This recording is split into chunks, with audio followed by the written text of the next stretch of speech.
پوری اسرار T V کے معزز دوستوں، میں ہوں عثمان علی اور آپ تمام دیکھنے اور سننے والوں کو السلام علیکم۔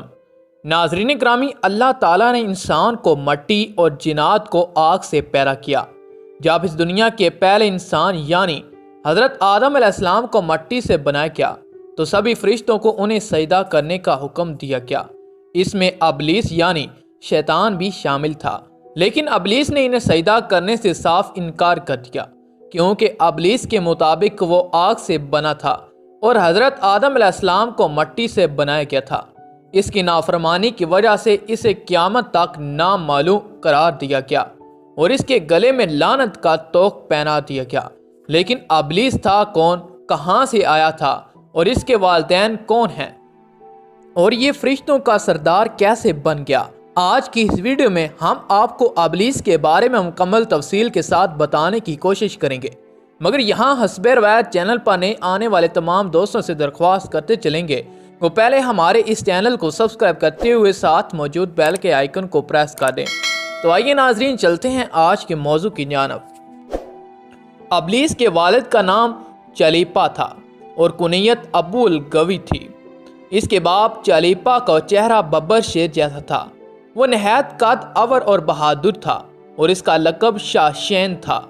اس کی قوم اسے شاشین کے نام سے مخاطب کرتی تھی، جس کے معنی دل دہلا دینے کے ہیں۔ شاشین کی تمام قوم پر دھاک بیٹھی ہوئی تھی اور قوم کا بچہ بچہ شاشین کا احترام کرتا تھا، کیونکہ اس نے جنات کے بے تحاشا قومیں مختلف فتوحات سے اپنے زیر کی تھیں۔ ابلیس نے لعین کی والدہ کا نام تبلیس تھا اور اس کی والدہ کا چہرہ بھیڑیے کی مادہ کی طرح تھا اور اس کا لقب زبی تھا۔ وہ بھی اپنے شوہر کی طرح نہایت دلیر اور طاقتور تھی۔ اس نے بھی اپنے خاوند کے ہمراہ بے تحاشا جنگیں جیتی تھی۔ اس حد تک بہادر تھی کہ ساری قوم جنات کے بچے بچے کی زبان پر تھا کہ تبلیس کے ہوتے ہوئے دنیا کی کوئی طاقت ہمیں زیر نہیں کر سکتی۔ جنات کی قوم سرکشی جب حد سے بڑھ کے جب جھگڑے فساد سے زمین لرز اٹھی تو آسمانوں سے فرشتوں کو حکم آ گیا کہ جاؤ ان سرکش جنات کو مار پھینکو۔ بقول ابلیس کے کہ میری ماں تبلیس نے فرشتوں کے ساتھ جنگ کرتے ہوئے بہادری کی وہ جو دکھائے کہ دیکھنے والے اش اش کر کے اٹھے۔ لیکن مشکل یہ تھی کہ جن اور فرشتوں کا کوئی جوڑ نہیں تھا، اور خود میرا یعنی ابلیس لعین کا بھی یہ خیال تھا کہ اماں جان کی بعید از قیاس بہادری کے مقابلہ میں فرشتوں نے آ کر سخت غلطی کی ہے اور انہیں بڑی عبرتناک شکست ہوگی۔ لیکن اللہ جانے کیا ہوا کہ ہم کمزور پڑ گئے اور فرشتے ہم پر غالب آتے گئے۔ اس عجیب و غریب جنگ کا سما کچھ ایسا ناقابل فہم تھا کہ ساری قوم حیرت میں تھی۔ فرشتوں کا وار ہم پر خوب پڑ رہا تھا، لیکن ہمارا وار کچھ ایسا اچھا اور بزدلانہ پڑ گیا تھا کہ ہمیں خود حیرت ہوئی تھی۔ قوم جنات کا جو بچہ بچہ میری ماں اور باپ کی بہادری کے گن گاتا تھا، آج انہی کو فرشتے دردناک طریقوں سے مارے تھے۔ اسی دوران میری والدہ اور میرے والد جنگ میں مارے گئے۔ میں اس وقت شادی شدہ تھا، میری ملکہ اور بیٹا مرا بھی مارے گئے۔ چونکہ ابلیس کے والد کا چہرہ شیر کی طرح اور والدہ کا چہرہ بھیڑیے کی طرح تھا، لہذا علم قیافہ کی روح سے ابلیس میں دونوں خصوصیات ہیں، یعنی وہ نہایت خود داروں سرکش اور مکار ہے اور ساتھ ہی نہایت خود غرض فریبی اور دھوکے باز بھی ہے۔ فرشتوں اور قومی ابلیس جنات کے درمیان جو جنگ ہوئی تھی، اس میں جو جنات قیدی بنائی گئی، ان قیدیوں میں شہزادہ ابلیس بھی موجود تھا۔ فرشتے جب بارگاہ تعالیٰ میں حاضر ہوئے تو ان کو حکم ہوا اسرائیل کی بہترین تربیت کرو۔ چنانچہ فرشتوں نے ابلیس کی تربیت بہترین انداز سے کی۔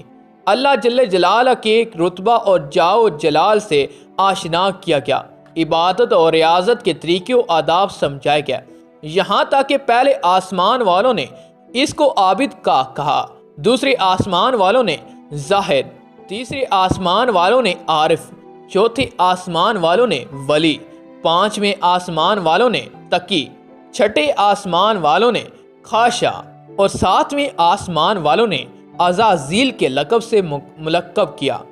چاندی عرصے میں یہ اپنی فطری تیزی و تراری کے سبب سب کچھ سیکھ گیا، اور وہی فرشتے جو کبھی اس کے معلم و اتالیق تھے، بے حکم خداوندی علوم عالیہ میں امداد لینے لگے گئے، رفتہ رفتہ عزازیل اپنی قابلیت کے باعث فرشتوں کا استاد بن گیا۔ سبحان اللہ، قدرت بھی کیسے کیسے عجوبے پیش کرتی ہے۔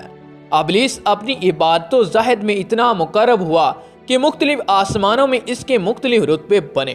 اللہ تبارک تعالیٰ کا ہمیشہ سے ایک دستور ہے کہ وہ اپنی رائے کو سب سے الگ تھلگ رکھتے ہیں اور کسی کو بھی اس امر کی خبر نہیں ہو پاتی۔ اللہ تبارک تعالیٰ فرماتی ہیں کہ میں جسے چاہتا ہوں عزت دیتا ہوں اور جسے چاہتا ہوں ذلت دیتا ہوں۔ پیدائش آدم علیہ السلام اور خلافت الہی کا بیان۔ ایک روز عزازیل اللہ تبارک تعالیٰ کی حمد و ثنا بیان کرتا ہوا جب ہفت افلاک کی سیر کرتا ہوا لوح محفوظ تک جا پہنچا تو کیا دیکھتا ہے کہ لوح محفوظ پر ایک عبارت لکھی ہوئی ہے، ہمارا ایک بندہ ایسا ہے جسے ہم انواع و اقسام کی نعمتوں سے مالا مال کریں گے اور زمین سے اس کو آسمان پر پہنچا دیں گے اور آسمان سے پھر اس کو جنت میں لے جائیں گے۔ اس کے بعد ہم ایک خاص کام پر اس کو مامور کریں گے، لیکن وہ انکار کرے گا اور بغاوت پر آمادہ ہو جائے گا۔ عزازیل اس عبارت کو پڑھ کر حیرت زدہ ہوا اور اپنے دل میں خیال کرنے لگا کہ ایسا احسان فراموش بھلا کون ہوگا۔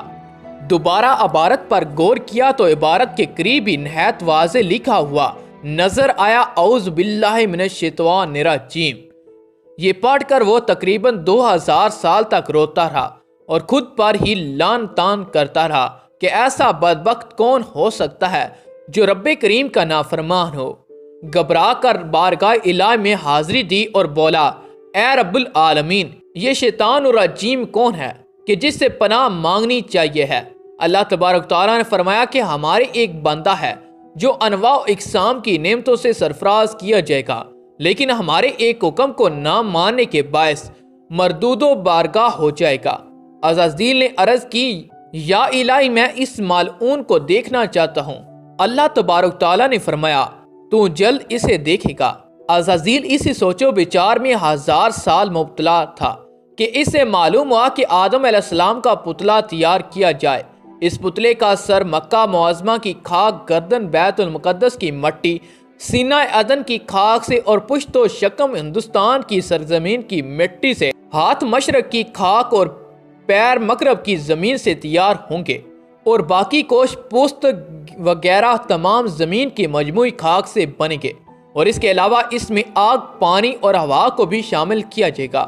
مختلف جگہوں کی مٹی شامل کرنے کی حکمت یہ ہے کہ اس پتلا کی نسل مختلف شکلوں میں نمودار ہو سکے گی، اور عناصر کے شامل کرنے کی حکمت یہ ہے کہ اس پتلے کی نسل چہار تابعہ کا حسین امتزاج ہوگی، کیونکہ ہر چہار عناصر میں سے ایک عنصر دوسرے عنصر کی موجودگی میں قائم رہ ہی نہیں سکتا۔ مثلا آگ اور پانی یکجا نہیں رہ سکتے اور مٹی اور ہوا یکجا نہیں رہ سکتے، اور یہ قادر مطلق کا ہی کلام ہے جس نے ان چار عناصر کو یکجا کر رکھا ہے، اور یہ جامع العجائب الغرائب پتلا صانع مطلق نے اپنی ہاتھ جیسا کہ اس کی شان کے لائق ہے اسے بنائے گا۔ پھر جب پتلے کو تیار کر لیا گیا تو پتلے کو زمین پر بھیج دیا گیا۔ عزازیل فوراً اس پتلے کو دیکھنے کے لیے زمین پر پہنچا تاکہ دیکھ سکے کہ اس کی اندرونی اور بیرونی ساخت کیسی ہے اور اس کے اندر کس قسم کی یعنی نظام رکھا گیا ہے۔ سب سے پہلے عزازیل نے پتلے کو ٹھونک بجا کر دیکھا تو پتلے سے ایک بڑی ہی عجیب و غریب آواز پیدا ہوئی۔ جب بیرونی مشاہدے کے بعد عزازیل کسی بھی حتمی نتیجے پر نہ پہنچ سکا تو اپنی مخصوص طاقتوں کے ذریعے پتلے کے اندر داخل ہو گیا۔ شاید اس لیے کہا گیا ہے شیطان تمہاری رگوں میں خون کی طرح دوڑتا ہے تاکہ پتلے کا اندرونی مطالعہ کر سکے۔ دوران سیر اس کو بہت ساری معلوم ہوئی، اور اس عزازیل نے اپنی طویل عمر میں جو کچھ دیکھا تھا وہ سب اس پتلے میں موجود تھا۔ چنانچہ جب وہ رگ رگ کی سیر کرتا ہوا قلب تک پہنچا تو قلب کچھ اس طرح بند کیا گیا تھا کہ اپنی مخصوص طاقتوں اور مخفی علوم جاننے کے باوجود قلب کو نہ کھول سکا۔ شاید اس لیے کہا گیا کہ لا یسعونی ارضی ولا سمائی ویسعونی قلب عبد المؤمن التقی، میں کسی چیز میں نہیں سماتا، لیکن مومن کا قلب ایسی جگہ ہے جہاں میں سما جاتا ہوں، اور نہ اس کے اندرونی حالات معلوم کر سکا کیونکہ خالق نے اسے سر بہ مور کر دیا تھا۔ پاس عزازیل سمجھ گیا کہ اس پر اسرار ڈبیا میں کوئی خاص خزانہ چھپایا گیا ہے جسے مجھ سے پوشیدہ رکھنے کا مکمل انتظام کیا گیا ہے۔ ابلیس کو انسان پر کوئی اختیار حاصل نہیں کہ وہ زبردستی اسے کھینچ کر اپنی راہ پر لے جائے، وہ صرف بہلانے پھسلانے سے کام لے سکتا ہے۔ شیطان کے 5 اہم ساتھی ہیں جن کے نام درجہ ذیل ہیں۔ نمبر 1، صبر۔ اس کے اختیار میں مصیبتوں کا کاروبار ہے جس میں لوگ ہائے واویلا کرتے ہیں اور غریباں پھاڑتے ہیں، منہ پر تماچے مارتے ہیں اور جاہلیت کے نعرے لگاتے ہیں۔ نمبر 2، آور۔ یہ لوگوں کو بدی کا مرتکب کرتا ہے اور اسے ان پر اچھا اور پسندیدہ کر کے دکھاتا ہے۔ نمبر 3، مصوت۔ یہ کذب اور دروغ پر مامور ہے جسے لوگ کان لگا کر سنیں، تجسس کریں اور آدھی سن کر مزید اضافہ خود کر لیں۔ یہ انسانوں کی شکل اپنا کر ان سے ملتا ہے اور انہیں فساد برپا کرنے کی جھوٹی خبریں سناتا ہے۔ نمبر 4، داسم۔ یہ آدمی کے ساتھ گھر میں داخل ہوتا ہے اور گھر والوں کے عیب دکھاتا ہے اور ان پر غضب ناک کرتا ہے۔ نمبر 5، زکنیور۔ یہ بازاروں کا مختار ہے، بازاروں میں آ کر یہ قسم کا کبدی اور بدیانتی کے جھنڈے گاڑتا ہے۔ غرض شیطان مردود نے کل مختار مالک سے دشمنی نبھائی اور یوں وہ مردود ٹھہرا۔ ناظرین، امید کرتی ہیں آج کی ویڈیو بھی آپ کو بہت پسند آئی ہوگی۔ ویڈیو پسند آنے کی صورت میں ہماری ویڈیو کو لائک کریں، شیئر کریں، ہمارے چینل کو سبسکرائب کرتے ہوئے ساتھ موجود بیل کے آئیکن کو پریس کر دیں۔ اگلی ویڈیو تک اپنے دوست عثمان علی کو اجازت دیجیے۔ اللہ نیکی پان۔